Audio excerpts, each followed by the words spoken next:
मराठी बालभारती इयत्ता 4थी धडा 18वा जननायक बिरसा मुंडा। बिरसा मुंडा यांचा जन्म 15 नोव्हेंबर 1875 रोजी सुगाना व कर्मी या आदिवासी दाम्पत्याच्या पोटी झाला। त्यांचे जन्मगाव उलीहातू हे रांचीजवळ आहे। बिरसाचे आई वडील शेतमजूर होते। घरची परिस्थिती अतिशय हलाखीची होती। गावात शाळा नसल्याने त्यांना मामाकडे शिक्षणासाठी पाठवले। तेथे मिशनरी शाळेमध्ये त्यांनी प्राथमिक व माध्यमिक शिक्षण पूर्ण केले। शिक्षणाबरोबरच बिरसा यांना संगीत व नृत्यातही विशेष रस होता। तो काळ पारतंत्र्याचा होता। संपूर्ण देशाला इंग्रजांनी गुलाम बनवून ठेवले होते। जंगलात राहणारे आदिवासीही या गुलामगिरीतून वाचले नव्हते। इंग्रजांनी वन कायदा करून आदिवासींचा जंगलावरचा पारंपरिक अधिकार नाकारला होता। त्यामुळे आदिवासींमध्ये इंग्रजांच्या विरुद्ध असंतोष निर्माण झाला होता। 1894 साली बिहारमध्ये भीषण दुष्काळ पडला। उपासमार व रोगराईत अनेक लोक मरण पावले। तशातच ब्रिटिशांनी जमीनदार व जहागीरदारांकरवी शेतकऱ्यांवर अवाजवी शेतसारा लावला होता। याविरुद्ध बिरसाने वेळोवेळी जनआंदोलन केले।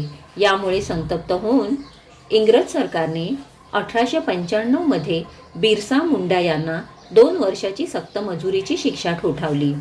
त्यांना हजारीबाग तुरुंगात डांबण्यात आले। याच तुरुंगात बिरसांनी इंग्रजी सत्ता मुळासकट उखडून टाकण्याचा संकल्प केला आणि आदिवासींच्या आर्थिक व सामाजिक स्वातंत्र्यासाठी इंग्रजांविरुद्ध उलगुलान पुकारला। उलगुलान म्हणजे एकाच वेळी सर्वांगीण उठाव।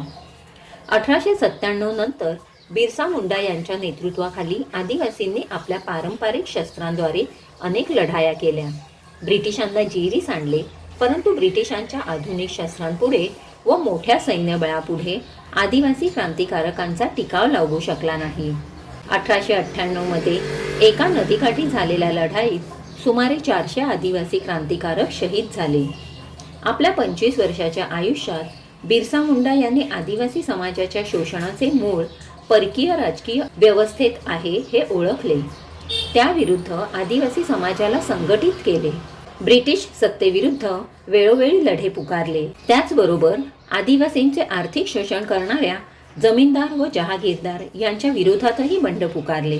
त्यामुळेच आजही आदिवासी समाज बिरसा मुंडा यांना आपला नेता मानतो।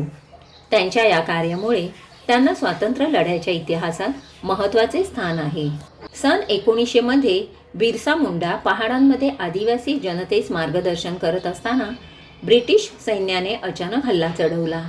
त्या ठिकाणी भीषण लढाई झाली।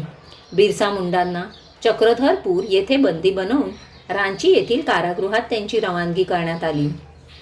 तुरुंगात त्यांच्यावर अनन्वित अत्याचार करण्यात आले। त्यामुळे 9 जून 1900 रोजी त्यांना तुरुंगातच वीरगती प्राप्त झाली। भारतीय स्वातंत्र्य लढ्याच्या इतिहासात बिरसा मुंडा हे नाव अमर झाले।